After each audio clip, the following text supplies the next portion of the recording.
I'm very grateful to the government of Gujarat, to Mr. Mitra and his colleagues for this very kind invitation to join today. And I'm very pleased to be part of such a distinguished panel.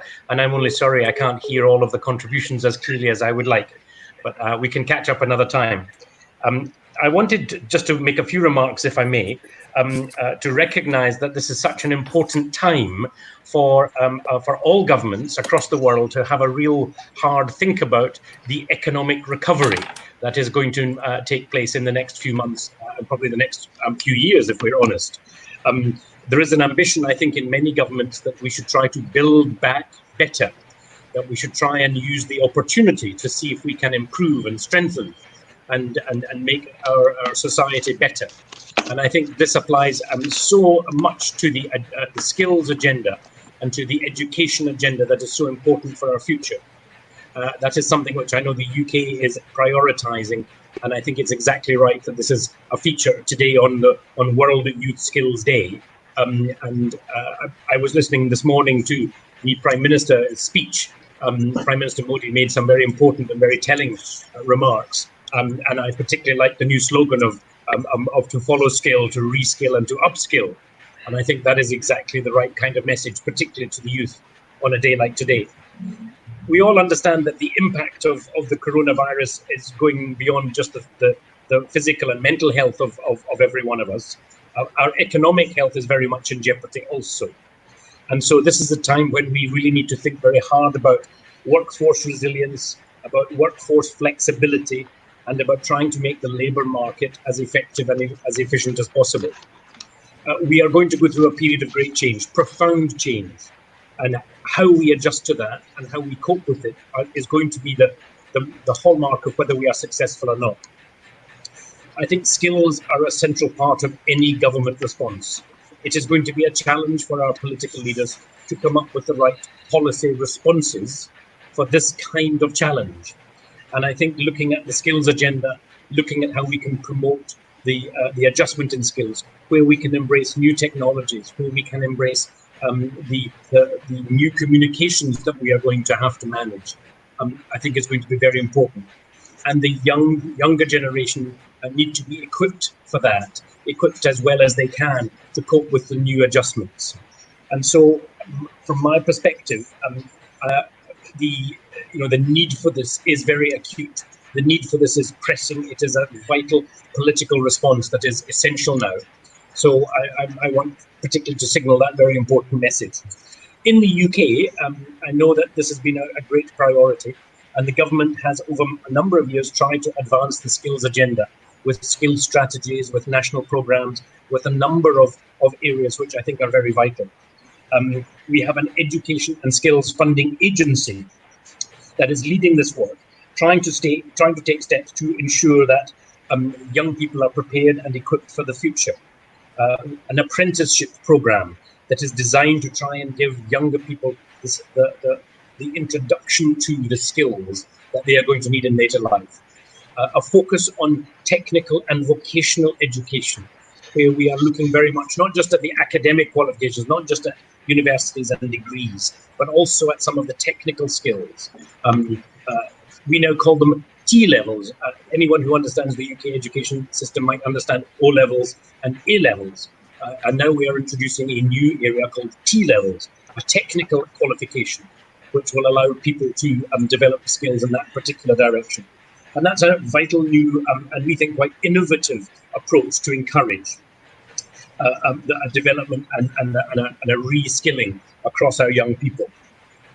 I think that the government has also looked to put a lot of emphasis on apprenticeships to give people introductions to experience in real life business, and trying to encourage employers and the business community to be partners in a program of this upskilling. And that has worked relatively well. And indeed, even in the early days of the coronavirus, the government's response is very much focused on how to keep apprentices in employment, where they can acquire the skills they need for the future. And so a lot of the government support, a lot of the government financial support to businesses was an incentive to business to keep the apprenticeships going and to keep that process running. And indeed an encouragement for them to take more apprenticeships if that was possible. And so we want very much, I think, to understand this is a difficult time for apprentices, for employers, and for the trainers, for the assessors, and trying to get that external qualification, that external reassurance that people have the skills ready for the future. It is also supported by a wonderful dialogue between business and government to understand what are the skills that business need. And trying to get that right is a very important part of the skills analysis, trying to understand where the skills gaps are in our business and in our economy so that we can respond effectively to that. We need to look at where we can then build the skills capabilities to fill those gaps.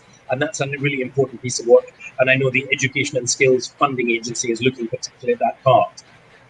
But the key message I think I come across is how we can ensure that our workforce, our labour market, has the flexibility and the resilience that it needs through the current situation and into the future. And we understand that whilst qualifications are very important, it is the implementation of knowledge. It's not so much about what you know about, but about what you can do. And focusing on that aspect, on the willingness to learn on the job, and the ability to adapt efficiently to the changes that will come, will help us all survive this particular pandemic.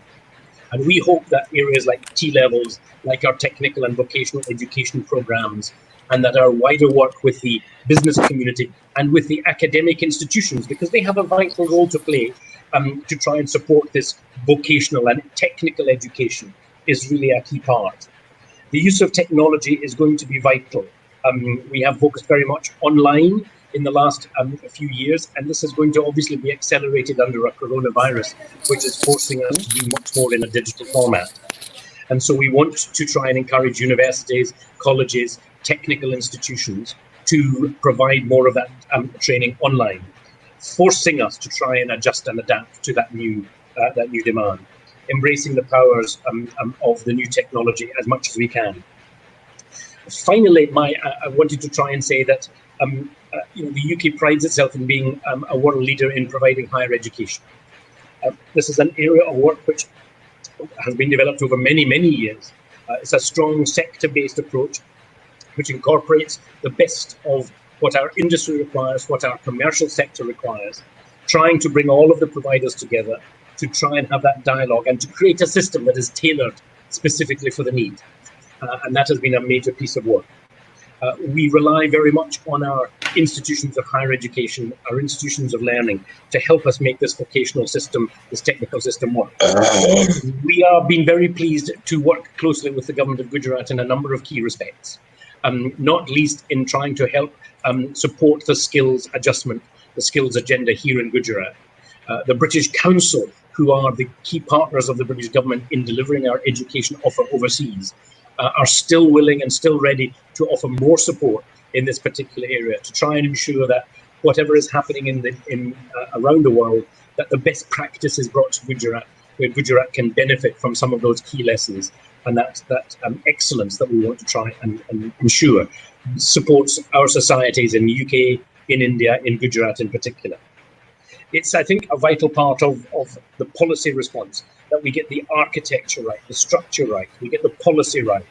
And then we must encourage and urge young people to embrace these opportunities, to try and take advantage of the support that is available.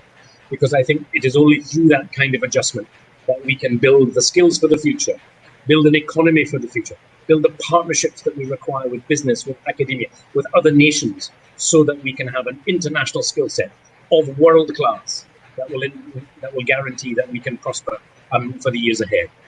Thank you very much for this opportunity. I apologize for the technical challenges